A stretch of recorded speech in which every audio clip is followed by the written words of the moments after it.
The title part 3 is Unlocking the Societal Value of Vehicle Integrated Photovoltaics.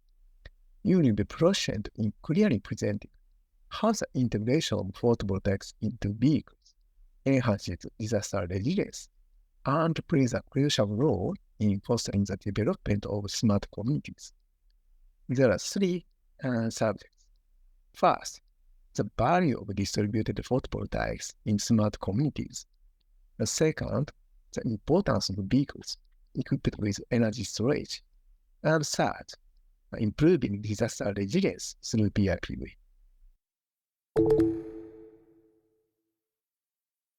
The value of distributed photovoltaics (PV) in smart communities is multifaceted. It includes the following aspects. Environmental impact. Distributed PV contributes to reducing greenhouse gas emissions by providing a clean, renewable source of energy. Energy independence. Distributed PV allows communities to generate their own electricity, reducing dependence on centralized power grids and fossil fuels. Resilience. In the event of power outages or disruptions, communities with distributed PV can maintain power supply, enhancing their resilience. Balancing the grid. Solar photovoltaic power complements peak demand in daytime hours as a distributed energy system, and it contributes to the implementation of energy management involving customer participation. Cost savings. Over time, the initial investment in PV can be offset by the savings on electricity bills. Additionally, excess power can sometimes be sold back to the grid, generating income or credits. Economic development. The installation and maintenance of PV systems can create local jobs and foster economic growth within the community. Technological innovation. Smart communities that adopt distributed PV are often at the forefront of integrating new energy technologies, such as energy storage systems and smart grid applications, which can optimize energy use and further enhance the value of PV systems. There are 4 merits for consumers under a sustainable society with a focus on PV integrated vehicles. Full utilization of renewable energy. Photovoltaic modules can be used to power smart houses and other buildings, indicating a push toward maximizing the use of renewable energy sources. Profit from surplus energy. There's the potential for financial gain from excess energy, implying a system where surplus energy can be sold, perhaps back to the grid or within a local energy trading system. No refueling or charging hassle. The system proposes to alleviate the inconvenience of refueling or charging, possibly through the continuous and autonomous charging capability of PV. Safety during disasters. Mobile PV-equipped vehicles can serve as mobile power sources when a regular power supply is disrupted during disasters. Scientists are now exploring how integrating electrified vehicles with our power grids through vehicle-to-grid technology can revolutionize energy management. We will learn about the transformative role vehicles equipped with energy storage systems can play as active participants in our energy systems. Vehicle-to-grid, or V2G, refers to a system in which electrified vehicles communicate and interact with the power grid. The core idea here is not only using energy from the grid to charge electrified vehicles, but also allowing these vehicles to return energy back to the grid. This bidirectional flow offers significant benefits for balancing energy supply and demand. V2G technology plays a critical role in balancing energy demand. During peak electricity usage times, electrified vehicles can supply energy back to the grid, helping to reduce the strain. Conversely, these vehicles can be charged during periods of low demand, helping to smooth out the demand curve and promote efficient energy use. A stable power supply is crucial for both consumers and energy providers. V2G enables electrified vehicles to become a reliable backup source, especially during peak times or emergencies. This not only ensures a more consistent power supply, but also opens up new possibilities for energy providers to manage resources effectively. For electrified vehicles owners, V2G offers economic incentives. By selling excess electricity back to the grid, they can earn revenue, potentially offsetting other costs like parking fees. This creates benefits not only for owners of vehicles equipped with energy storage, but also for the electricity supply balance as a whole. This figure shows the general trend of power demand of the day. Baseload power sources such as nuclear and hydropower plants often generate surplus electricity during nighttime. This excess generation can lead to a decrease in electricity prices due to lower demand. During daytime, when the demand for electricity increases, electricity cost increases. With the vehicles with energy storage systems, it is possible to charge when electricity is abundant and cheap, and sell back to the grid when electricity cost is higher. This will result in a reduction of the total cost of electricity supply through efficient use of renewables. The efficient use of energy contributes to CO2 emissions reduction. Electrified vehicles acting as mobile batteries offer distinct advantages in disaster scenarios by providing a crucial portable power source. In the initial stages of disaster response, electrified vehicles can power critical equipment such as lights, communication devices, and water heaters. Furthermore, in medical emergencies, electrified vehicles can power life-saving equipment and medical facilities.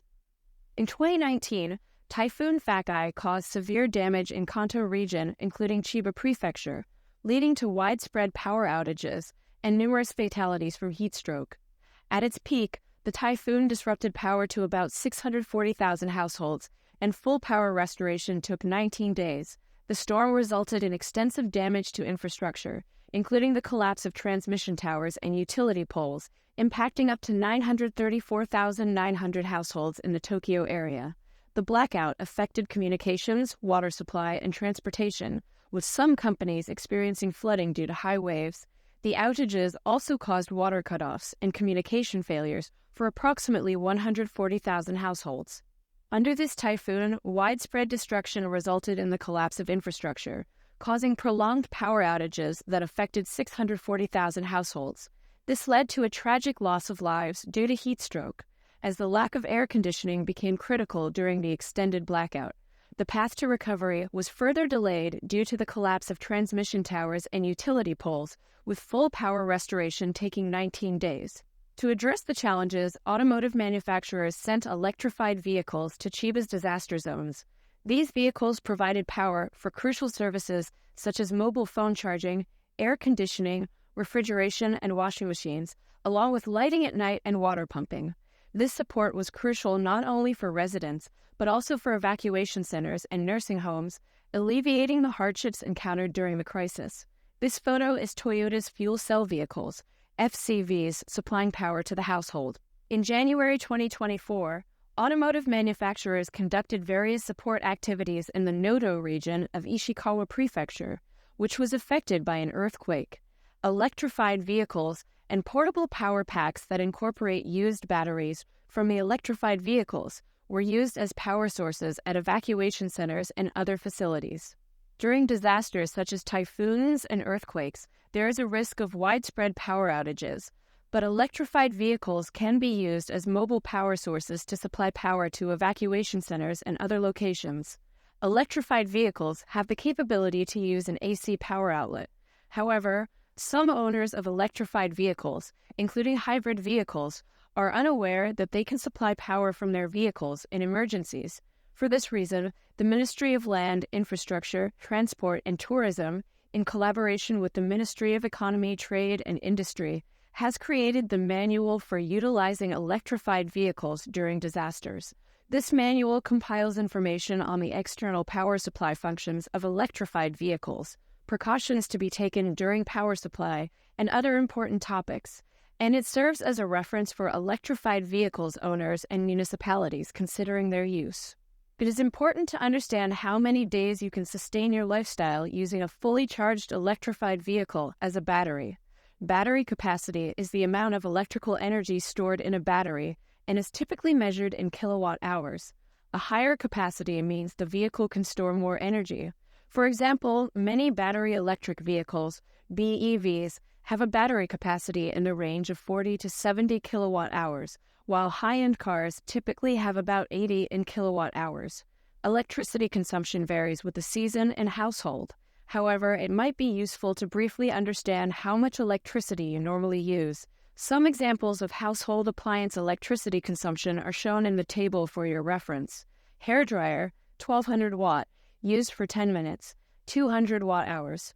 Refrigerator, 250 watt, used for 24 hours, about 6 kilowatt hours.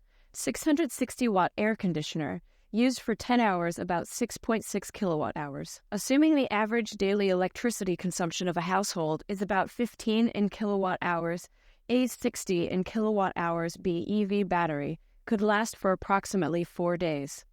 However, during the typhoon disaster in Kanto region in 2019, it took 19 days for full power restoration due to damaged transmission towers and utility poles.